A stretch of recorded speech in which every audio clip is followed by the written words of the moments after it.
تبارك الذي نزل الفرقان على عبده ليكون للعالمين نذيرا نحمده ونصلي على رسول الکریم۔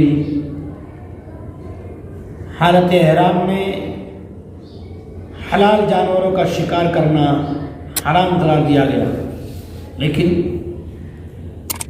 کون سا شکار حلال ہے؟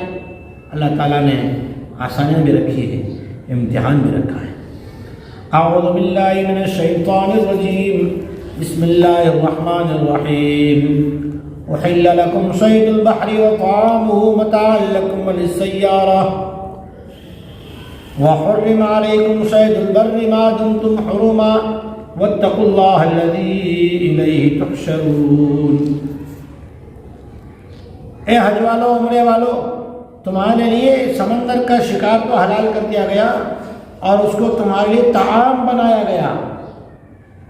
تمہارے لیے بھی طعام اور سفر میں توشہ لے جانے کے لیے بھی اجازت، لیکن جب تک تم حالت احرام میں ہو تمہارے لیے شکار کرنا حرام ہے۔ خشکی کا، سمندر کا نہیں، خشکی کا شکار کرنا حرام ہے۔ اللہ تعالیٰ سے ڈرتے رہو جس کی طرف سب کو لوٹ کر جانا ہے۔ اللہ نے کیا کہا کہ تمہارے لیے شکار حرام ہے۔ شکار کس کا ہوتا ہے؟ حلال جانور کا۔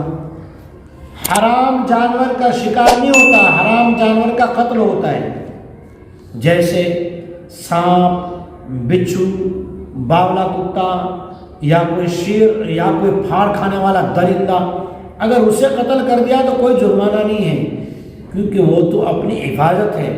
اور وحشی جانوروں کو جو ہلاک کرنے والے ہیں یا تکلیف دینے والے ہیں یا آدمیوں کو نقصان پہنچانے والے ہیں، انہیں مارنے کا حکم ہے۔ اس لیے اللہ جل شانہ نے انسانوں کو آسانی بھی دی اور امتحان بھی دیا کہ حلال جانور شکار کس کا ہوتا ہے؟ جو ہمیں پالے ہوئے نہیں ہیں اس کا شکار ہوتا ہے، اور جو حرام ہے وہ اگر حملہ کرتے ہیں، حملہ کرنے والے جانور ہیں، ان کو قتل کیا جاتا ہے، انہیں مار دیا جاتا ہے، ان سے انسانوں کی حفاظت کی جاتی ہے، اس پر کوئی جرمانہ نہیں ہے۔ اللہ تعالی ہمیں احکامات خداوندی کی قدردانی نصیب فرمائے، اطاعت و فرمانبرداری نصیب فرمائے، آمین۔ وآخر دعوانا ان الحمدللہ رب العالمین۔ دین کی بات پھیلانا صدقہ جاریہ ہے، ثواب کی نیت سے ویڈیو کو شیئر ضرور کیجیے۔ جزاک اللہ۔